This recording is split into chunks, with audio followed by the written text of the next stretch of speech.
نحمده ونصلي على رسوله الكريم اما بعد فاعوذ بالله من الشیطان الرجیم بسم اللہ الرحمن الرحیم۔ ربیع الثانی کی 5 تاریخ کے حوالے سے ایک تین بہت ہی اہم اور خاص قرآنی اور نبوی وظیفے آپ کی خدمت میں پیش کرنے ہیں۔ یہ میں جس مضمون کے متعلق بیان کرنا چاہتا ہوں وہ چکن گونیا بخار ہے۔ یہ چکن گونیا بخار کیا ہے، اس کا تھوڑا سا انٹرو میں آپ کو کرواتا ہوں کہ ابھی یہ جو ہے زیادہ تر ہمارے پاکستان کے بڑے شہر کراچی کے اندر یہ بیماری ہے۔ یہ بیماری مچھروں کے کاٹنے سے ہوتی ہے۔ چکن گونیا ایک وائرل بیماری ہے جو کہ مچھر کے کاٹنے سے پیدا ہوتی ہے۔ بالخصوص دن کے اوقات میں جب یہ مچھر کاٹتے ہیں تو اس سے اس بیماری کے امکانات بڑھ جاتے ہیں۔ مرض جان لیوا نہیں ہے مگر اس کی علامات بہت شدید ہوتی ہیں جس سے معذوری بھی لاحق ہو سکتی ہے۔ اللہ ہم سب کی حفاظت فرمائے۔ یہ بیماری کس کے لیے زیادہ خطرناک ہے؟ وہ افراد جو کہ 65 سال یا اس سے زائد عمر کے ہیں۔ نمبر 2، نومولود بچے جن کو پیدائش کے وقت انفیکشن ہوا ہو، یا وہ افراد جن کو مدت سے یعنی کافی عرصے سے پرانا عارضہ جیسے ذیابیطس، دل کے امراض یا ہائی بلڈ پریشر کا مرض ہے۔ اور اس کی علامات اور نشانیاں کیا ہیں؟ بخار آ جاتا ہے، جوڑوں میں درد ہوتا ہے، سر درد ہوتا ہے، جوڑوں میں سوزش ہو جاتی ہے، پٹھوں میں درد یا جلد پر سرخی کا نمودار ہونا، یہ اس کی علامات اور نشانیاں ہیں۔ تو اب میں آپ کی خدمت میں 3 نبوی اعمال پیش کروں گا۔ قرآنی اعمال بھی ہیں، نبوی اعمال بھی ہیں۔ انشاءاللہ اگر آپ ان کو کریں گے، اگر آپ کو ہو چکا ہے تب بھی اللہ تعالیٰ آپ کو نجات عطا فرمائیں گے، اور اگر نہیں ہوا تو انشاءاللہ اللہ تعالیٰ یہ تو کیا، اس جیسی جتنی موذی امراض ہیں ان تمام امراض سے اللہ تعالیٰ آپ کی پوری حفاظت فرمائیں گے۔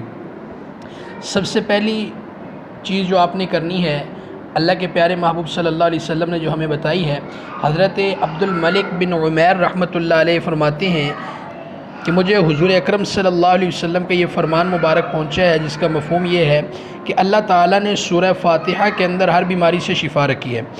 اگر کسی کو چکن گونیا بخار ہو چکا ہے تو اب وہ یہ کرے کہ ہر فرض نماز کے بعد 7 مرتبہ یعنی فجر، ظہر، عصر، مغرب اور عشاء کی نمازوں کے بعد 7 مرتبہ سورۃ الفاتحہ پڑھے پانی پر اور اپنی میڈیسن پر دم کرے۔ پہلا کام یہ کرے۔ دوسرے نمبر پر روزانہ 101 مرتبہ یہ دعا پڑھنی ہے جو نبوی دعا ہے، اللہ کے پیارے محبوب صلی اللہ علیہ وسلم نے یہ دعا بتائی ہے۔ اس کو پڑھنے کا طریقہ میں آپ کو بتا دیتا ہوں۔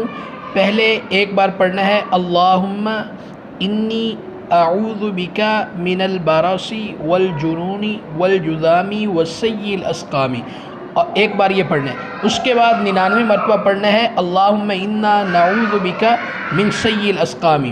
پہلے میں نے واحد کا صیغہ، اب جمع کا، کیوں کہ سب کی ہم نے نیت کرنی ہے، اور لاسٹ میں پھر جو ہے اللہم انا نعوذ بک من البرص والجنون والجذام وسیء الاسقام۔ اس سے انشاءاللہ آپ کے جو مرض ہیں، امراض ہیں، یہ چکن گونیا ہے، اس کے اندر اللہ تعالیٰ بہت زیادہ آپ کو کمی نصیب فرمائیں گے۔ آپ کی جو مرض ہے وہ کنٹرول ہونا شروع ہو جائے گی۔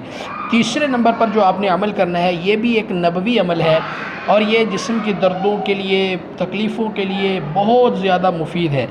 سب سے پہلے آپ نے 3 مرتبہ پڑھنا ہے بسم اللہ بسم اللہ بسم اللہ، اور پھر آپ نے 7 مرتبہ پڑھنا ہے اعوذ باللہ وقدرتہ من شر ما اجد واحاذر۔ یہ 3 اعمال آپ نے کرنے ہیں۔ پہلا عمل آپ نے ہر نماز کے بعد 7 مرتبہ کرنا ہے، دوسرا عمل آپ نے پورے دن کے اندر 101 مرتبہ کرنا ہے، اور تیسرا عمل بھی ہر نماز کے بعد اگر آپ کر لیں تو بہت بہتر ہے، یعنی سر پہ ہاتھ رکھیں اور پورے بدن کی دردوں اور تکلیفوں کی نیت کر لیں، تو انشاءاللہ اس مرض کی وجہ سے جو آپ کے جسم کے اندر دردیں اور تکلیفیں ہیں ان سے اللہ آپ کو نجات عطا فرمائیں گے۔